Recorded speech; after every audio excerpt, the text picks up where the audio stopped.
Everyone's got it. So who?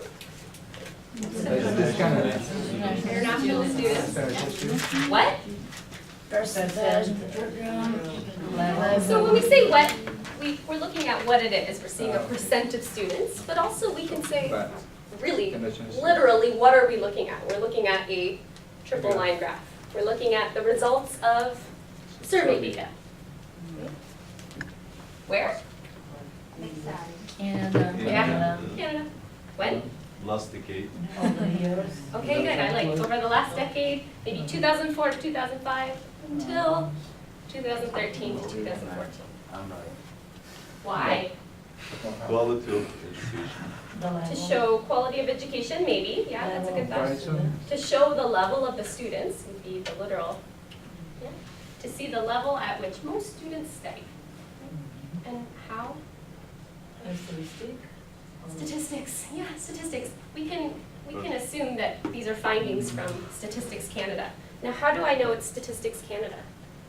It says so right on the graph. Okay, does everyone see that? Yeah. Yeah, it doesn't just say Statistics Canada, it's more specific. Can somebody read it? Statistic Canada post-secondary student internet. Little louder, Sonia. What? Little louder. Statistic Canada post-secondary student information system 2004, 2005 to 2013. Good, good, you can stop right there. Okay, so it's an organization with Statistics Canada that collects data. So they collected the data. Okay, now, as you know, you are going to write a report next week. This is basically all a report is reporting on the who, what, where, when, and why of data that we found. Now, we can do this. You just did it in 5 minutes. You've got it. It does get a little bit more specific, a little bit more to it. Of course. As always, let's take a look at the fine details. Okay? Now, does anyone know how many sections are in a report? I know you looked at an example. 4? Any other thoughts? 3, 4, 5. 5. Yeah, there's 5 sections. The first section is an introduction.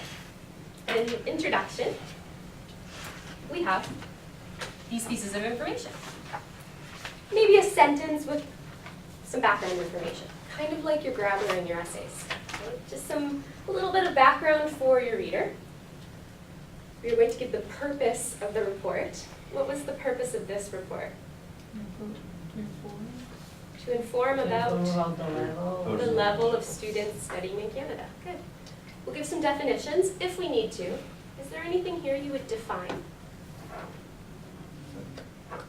All university enrollments by program level? Maybe you could define what we mean by program level.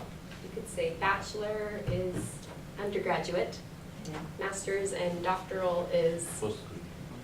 graduate, yeah, graduate levels, graduate. Okay, so the introduction really is only 2 to 3 sentences. Not too much. Now remember, you want to be objective. Just like in your essays that you've written, you are from the outside looking in, reporting on what you see. You are not a part of the process. So that means we don't want to use words like I. Don't use I, don't use you, don't use me. Only use third person. Okay? Be objective. And in your introduction, it is okay to use a variety of tenses. When you're talking about background knowledge, something in general. When we talk about things in general, we use present tense. Yeah. When you're giving definitions, present tense for definitions. Ooh, and then this one, a question. It might be present tense, it might be present perfect for a period of time, right? Okay, section 2 would be the sources and methods. Okay. 3 to 4 sections, 3 to 4 sentences, a little longer, but not much.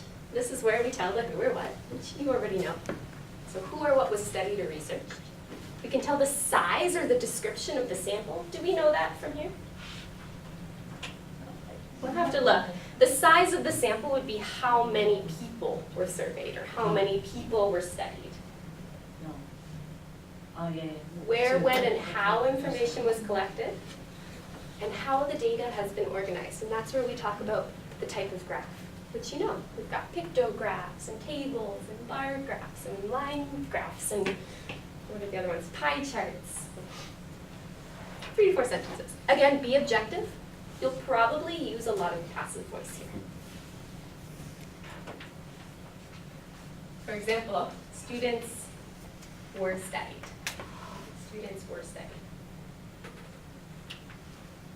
Okay, your findings is the longest part, and that's where you're going to use these words we looked at earlier. Okay? So in the first paragraph of your findings, it'll only be maybe 3 to 4 sentences, and you're just going to describe the general big trend that you see. What is the general big trend that you see on here? 3 lines. You see 3 lines, but what's the trend? Increasing slowly or All of them seem to be increasing, right? Slowly. But Pretty all of true. them seem to be increasing. That would be the big trend. In the second paragraph, you're going to give specific information. So here's where you're going to use percents and numbers and years and get more detailed talking about that big trend. You'll probably use past tense, just like we talked about here, because you're describing something that's already happened. Next is the analysis or discussion. So here is where you do what Erdogan was doing earlier, where you were giving a reasonable explanation. So you're using your own thoughts to try to say why you might see these results. Statistics is the scientific way to lie. The scientific way to lie? Well, we want to base it on something that makes sense, though, right? But yeah. So we want to be insightful. We want to give reasons that we can justify, just like in your essays. If you say something, you have to be able to support it. So your reasonable explanations should be supportable. You can comment on the sample size. So what I mean by this is, if it's big, if it's a really big sample size, maybe that means it's good. Or if they survey people in all provinces of Canada, maybe that's more representative.